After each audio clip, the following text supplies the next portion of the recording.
conversation.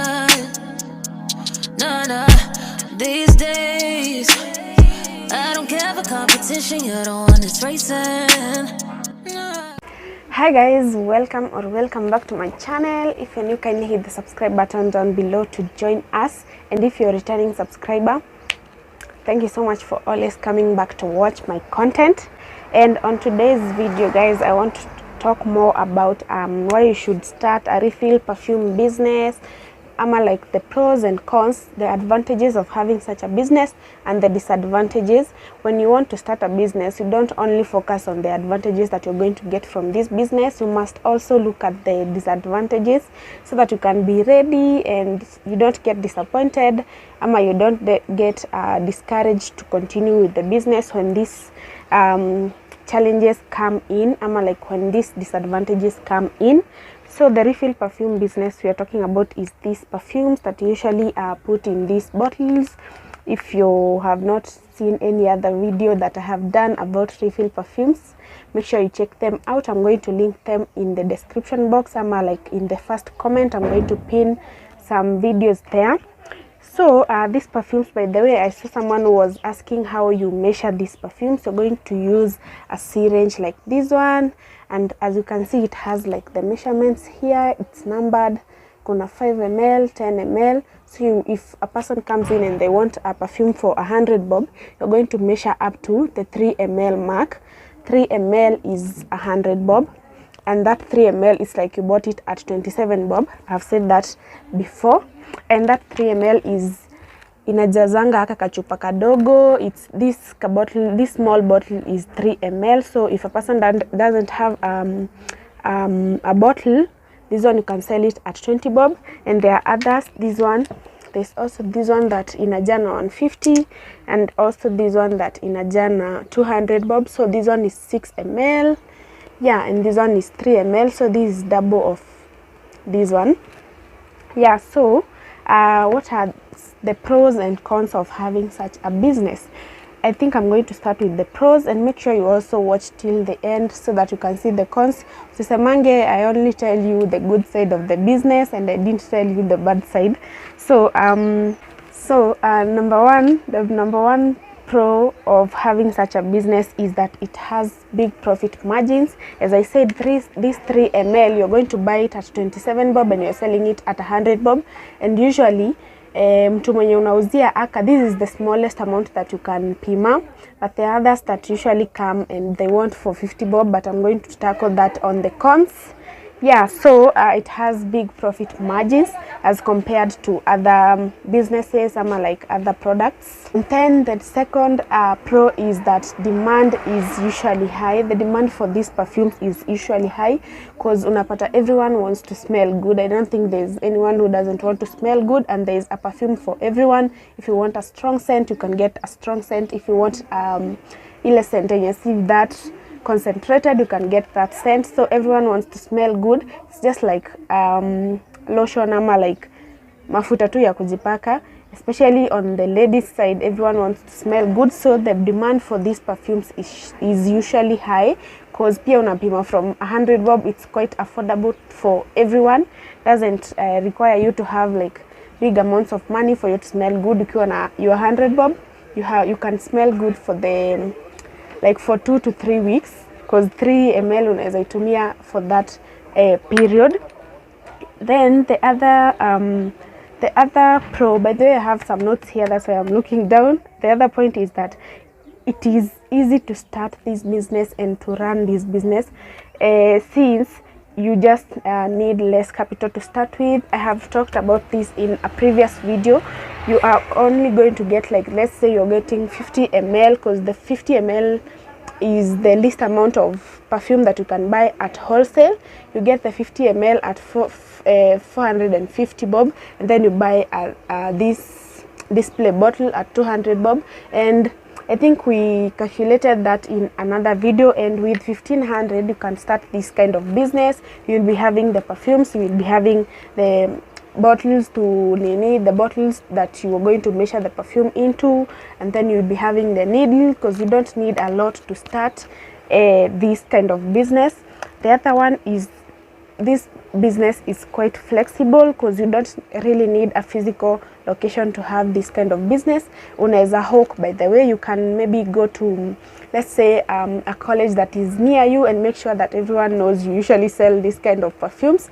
If you're in that college, like you're in school, ama like if you're just hawking, you can, unaweza kuwa tunazungusha to different people, different businesses, watu wenye wanafanya biashara huku, unaenda unawaambia I'm selling these perfumes and this is how they look like, I'm selling them at this much. So you don't really need a location to have this kind of business. And the other point that is kind of related to that point is that you can incorporate this business into other businesses. Let's say if you really do have a location and you're selling like clothes like I do, you can incorporate this business into that. If you're doing nails like I do, you can incorporate this business into your business that you already have set up, because it doesn't take up much of your space, as I have showed you guys in my previous videos. Hata hapa kwa meza, by the way, you can just put them on a table, on a stool, on something. Just have a place to have a specific place that you're going to be placing these things, that you're displaying them, so that any client that comes in, they can see that you have these perfumes. It doesn't take much of your space. Like manguo, if it's clothes, you will have to hang them if you're hanging them, or have a container to put them in if you're not hanging them. The same with like shoes. This one doesn't take up much of your space. As you can see, this already is 4 perfumes right here on this table, and this table is not even full, and this table is not that big, so it doesn't take up much of your space, and you can be able to incorporate this business into your other businesses that you're doing. The other one is the next pro, like the next advantage of having this business is that you can be able to create different scents by mixing these different scents when a client comes in. I saw someone who was asking me about this, and I want to say how they were asking how you usually mix the scents. This happens when maybe a client comes in and they want to get a specific scent mixed with another specific scent. So you're just going to use your needle. You're not going to mix it at hapa will mix hii na hii, because that's what if someone else wants this only this one perfume. So the thing you're going to do, if this client wants to get the 3 ml but in 2 different scents, you're just going to, let's say, measure for up to 1.5 ml up to 2 ml, and then go to the other scent that they want to mix with and measure the remaining 1 ml to make up the 3 ml. So that's how you're going to mix, and you can be able to create different scents for someone who doesn't want to smell like other people. You know, kuna mtu anataka ku mix these scents, kuna mtu mwenye doesn't want to choose just one scent, so you're just going to mix those 2 and or even 3, by the way. But I usually tell my clients, if you're getting for 100 bob, I can mix 2. If you're getting for 150, I can mix 3. If you're getting for 200, 4, like that. The next one is that the last point that I'm going to give out as an advantage is that you will have repetitive clients, because this person has this bottle. So when their perfume is over, they will want to refill this perfume, and that's why it's called refill perfume business. It's just like cooking oil. If you usually refill your cooking oil, ile unaendea salad, it's just the same. And this one is, if it's 100 bob, this one you can use for like 2 to 3 weeks, and then they're going to come back. If your product is good, like if they know where to find you, they will come back. If they love your service and they love your perfumes, they're going to come back. There's no way mtu atakaa tu na kachupa kake tu kwa nyumba aseme sasa sita refill tena. If they have that, if they get this 100 bob, they are going to come back and refill in those 2 to 3 weeks. Na pia like itakuwa inajirepeat if this person knows where to find you and they love your service, they love your products. So let's move on to the cons. And if you have come this far, make sure you like the video. By the way, tell me which other points I have left out as a pro of having this business. Yeah, so let's move on to the cons. The cons are not that many, and that's how you know that this business is a good business. I only have like 5 points. So the first con is that you must have different scents. Inayo lazima ukuwe na different scents. Even if you're starting with the 1500, as I said, like you're just starting out with 2 to 3 scents, you will need to plow back the profit that you get so that you can get the other different scents, because you can't just have 2 scents and expect everyone is going to love those 2 scents, because watu wengi walishajua hizi scents and they know what they want to get, so they are going to ask you if you have a certain scent and you will have to get it when imeulizwa na watu wengi. So that's one of the con. You must have different scents.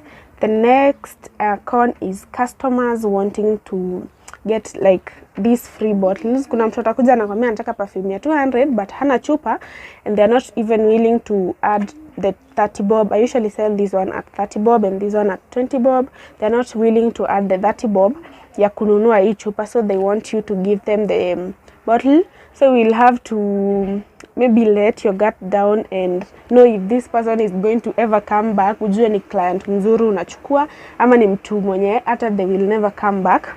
But you can just try and negotiate. Hata mwambie utamuzia na 20 bob ama kitu kama hiyo, ama mwambie next time utampea chupa in case, ama like aka kabol kandani kakipotea, you tell them I will give you this kabol ikipotea, lakini for now you'll have to buy the bottle because pia wewe you're buying this bottle.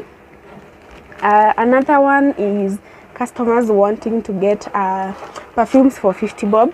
Now I told you 3 ml is this small bottle, so there's a person who wants to get half of this, like wanataka kupata ya 50 bob, and that's very tricky to kupima because as you can see this one has easy nini imemakiwa like from 0 1 2 3 4 5. There is no 1.5 ml, like, so you will maybe if this person is really not willing to get the 100 bob one, itabidi umepima ya 50 bob, you know, so that maybe wata come back and they will get the 100 bob one. So that's another con, and I usually get a lot of this. Sometimes so wanakata kuwapimia. If I see like this person maybe has 1,000 bob ama 500 bob na nataka nimpimia 50 bob, that one I'm not going to do unless huyu mtu ako tu na 50 bob, unaona hii ni 50 bob tu ndo ako nayo, that one I can do. The next one is you may get counterfeit perfumes. Unapata yani mtu alikwambia this is sugar baby, and then kunusa na feel I know this one is not the one that I wanted to get. And also untrustworthy suppliers wenye wanaongezanga maji. But if you have watched my video, I have shared where I usually get my perfumes. My supplier nimeshare, and I don't think she adds water. I think she's legit, so make sure you watch the video that is in the first comment if you want to get to know where I usually get my perfumes. So those are the pros and the cons of having a refill perfume business. If there is any other question that you would want me to answer, ama like any other point yenye nimeacha, make sure you leave it in the comment section, and I'll see you guys in my next one. Bye. These days, I don't really care for all that empty conversation. No. These days, I don't care for competition. You're the one that's racing.